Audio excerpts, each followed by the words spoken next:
Que a paz e uma bênção divina acompanhem o dia e a semana de todos que nos ouvem hoje.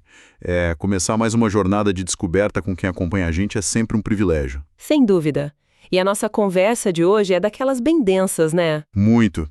Sabe, a gente tem essa mania de achar que textos antigos são só, documentos poerentos no museu. Totalmente desconectados da nossa correria de hoje em dia, cheia de telas e notificações. Exato.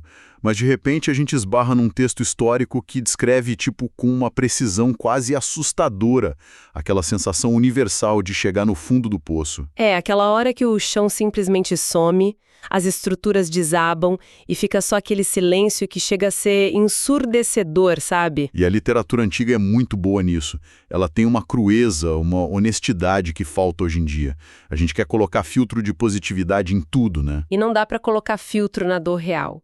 É exatamente para dentro dessa honestidade brutal que a gente vai entrar hoje. Nossa missão hoje é mergulhar no Salmo 80, um texto escrito há milhares de anos durante uma crise sem precedentes. E para decodificar isso, a gente vai usar as notas da Bíblia de Estudo NA e também o comentário bíblico de Allen P. Ross. 2 materiais riquíssimos. A gente vai investigar o que significa o silêncio divino, entender uma metáfora chocante sobre uma videira destruída e descobrir umas pistas sobre o futuro que estão escondidas lá. É um roteiro fascinante. Mas assim, para estabelecer o nosso ponto de partida, a gente precisa entender o gênero desse texto. Certo. O que os estudiosos dizem sobre isso? Eles classificam esse texto do Asaf como um lamento da comunidade. Isso é crucial. Não é só o diário de alguém que teve um dia ruim no trabalho, então. Era sendo massacrados pelos vizinhos. E, olha, tem um detalhe literário no cabeçalho do texto, que é uma ironia trágica. A instrução musical, é verdade. A indicação é que esse choro desesperado deveria ser cantado com a melodia de uma música chamada Os Lírios. Sim, os lírios. Imagina o contraste brutal. É perturbador, a comunidade cantando sobre caos, destruição total, morte, e a melodia tem um nome delicado desses. É como tocar uma canção de niná no meio de um bombardeio. Mas por que eles escolheriam uma música tão suave para uma letra tão pesada? Então, no Antigo Oriente Próximo, essa justaposição não era acidente. Servia para intensificar a dor. Para lembrar do que eles perderam? Exato. Cantar sobre a guerra na melodia de Os Lírios era uma forma de lembrar a Deus e a eles mesmos dos tempos de paz, da beleza que eles tinham antes do colapso. Ok, vamos desvendar isso. Porque logo no começo a gente vê como o autor decide chamar Deus no meio dessa crise toda. Ele invoca Deus como o pastor de Israel. Que é uma imagem de muito cuidado, né? Alguém que leva o rebanho para águas tranquilas. Mas, na mesma inspiração, ele diz que esse pastor está entronizado acima dos querubins. É uma mistura curiosa. Muito. Ele junta a poeira do pasto com o ouro do trono. Como isso funciona? Essa dualidade é um dos pilares da teologia deles. Chamar de pastor traz essa ideia de intimidade extrema. O pastor dorme com as ovelhas, cheira como elas. Proteção diária. Isso, mas estar entronizado acima dos querubins é uma referência direta à Arca da Aliança. Que ficava escondida no templo, no Santo dos Santos. Exatamente, ali estava a presença gloriosa e francamente aterrorizante do divino. Então eles estão clamando alguém que é muito próximo, mas que também tem um poder universal incalculável. Eles precisam do amor que cuida e do poder absoluto que derrota exércitos. Tudo ao mesmo tempo.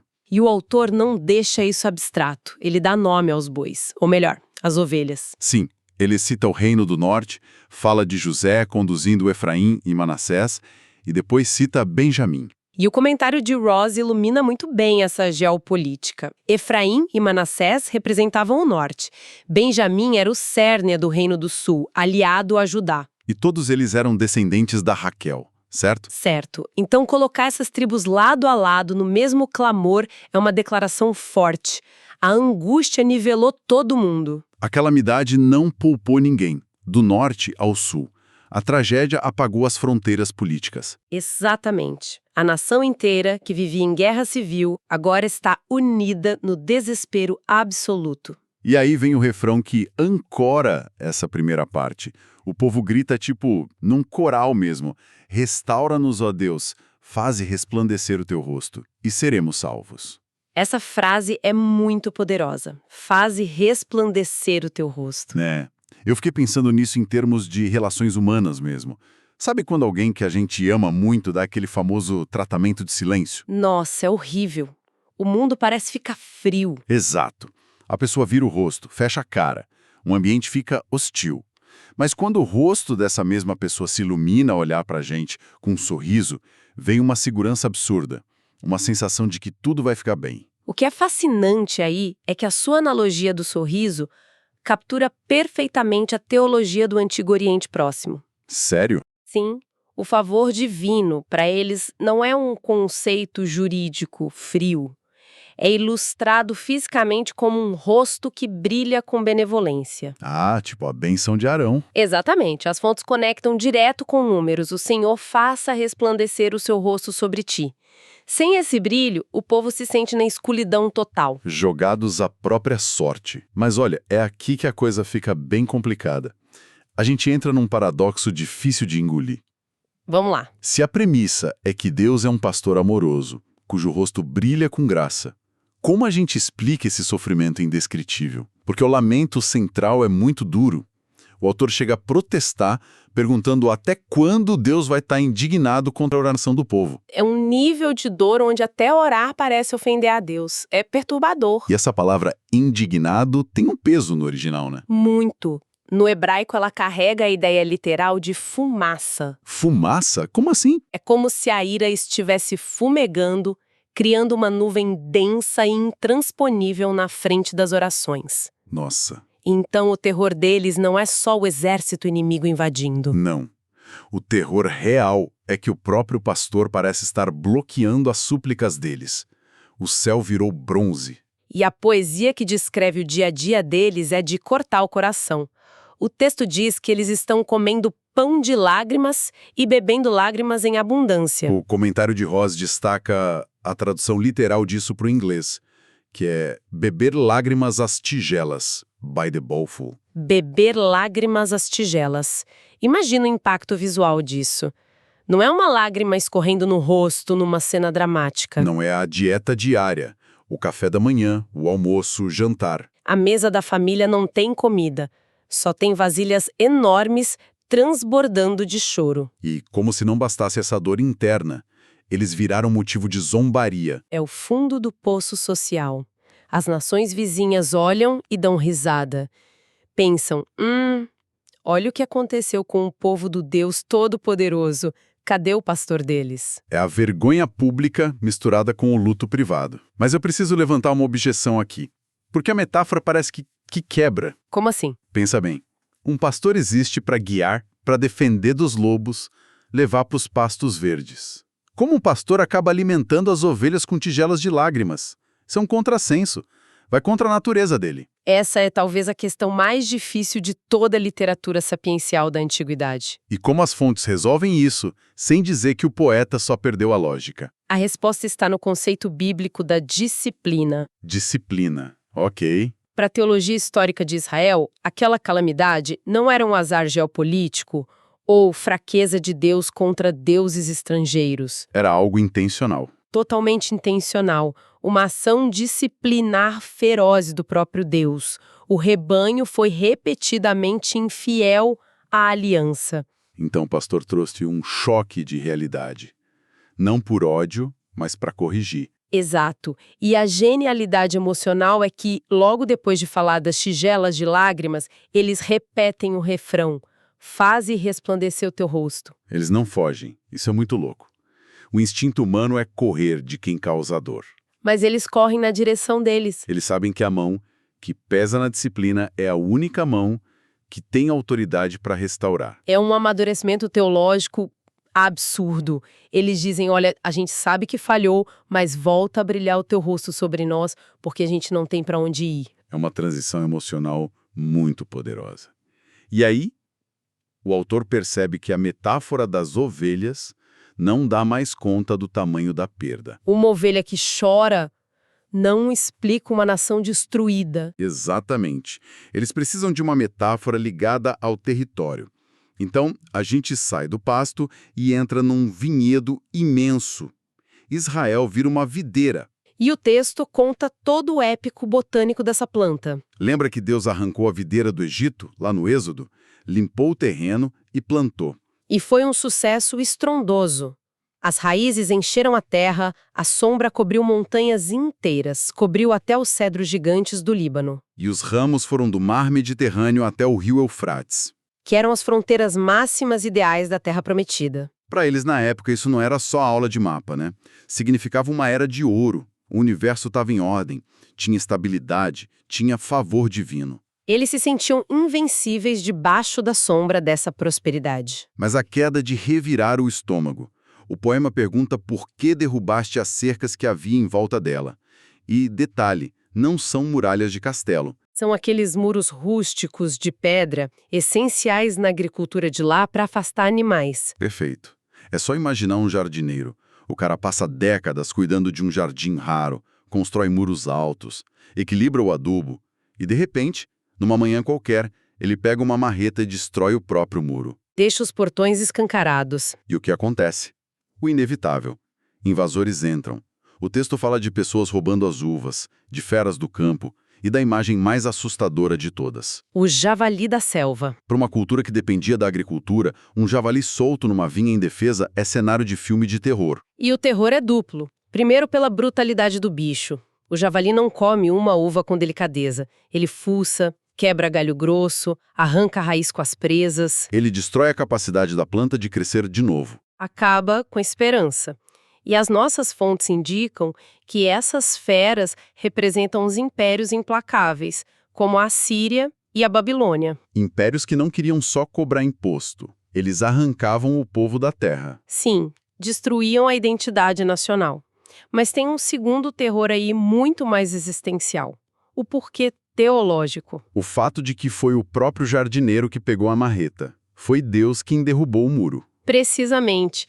Essa remoção ativa da proteção divina desfaz qualquer ilusão de autossuficiência do povo. A segurança deles nunca dependeu do exército ou da grossura do muro de pedra. Dependia só da graça do pastor servindo como escudo invisível. E quando o povo quebrou a aliança, esse escudo saiu e a videira ficou vulnerável ao caos. É a lição de que sem o jardineiro, o jardim mais lindo vira um pasto caótico rapidinho. E com a vinha em ruínas, a lógica humana diria para pegar em armas, eleger um líder forte, fazer aliança política. Mas o texto vai totalmente na contramão. Na reta final, a poesia não pede espada nem tijolo. Eles clamam por uma figura misteriosa. A mudança de vocabulário é sutil, mas revolucionária.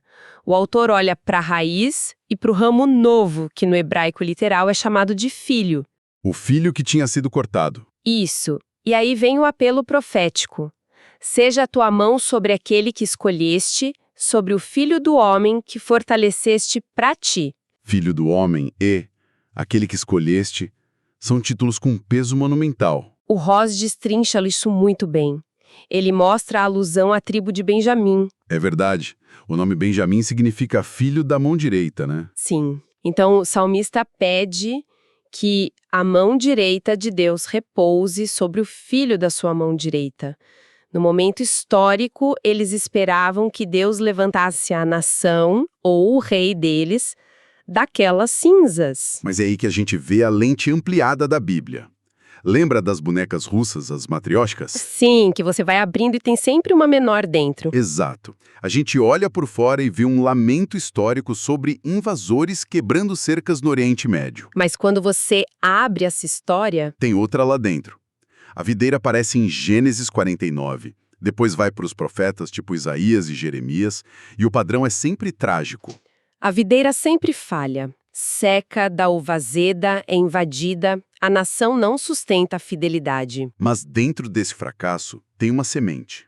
Uma visão de um salvador que seria a videira perfeita, aquela que a nação nunca conseguiu ser. E o Novo Testamento resolve toda essa frustração de séculos em uma única pessoa, Em Jesus, O comentário lembra que em Mateus, citando Oséias, Jesus é chamado do Egito como o verdadeiro filho, refazendo o trajeto da videira. E o ápice disso está em João 15, quando Jesus diz com todas as letras: Eu sou a videira verdadeira. Onde a nação falhou, ele entra na história, cumpre o propósito de forma irrepreensível e vira a videira inquebrável.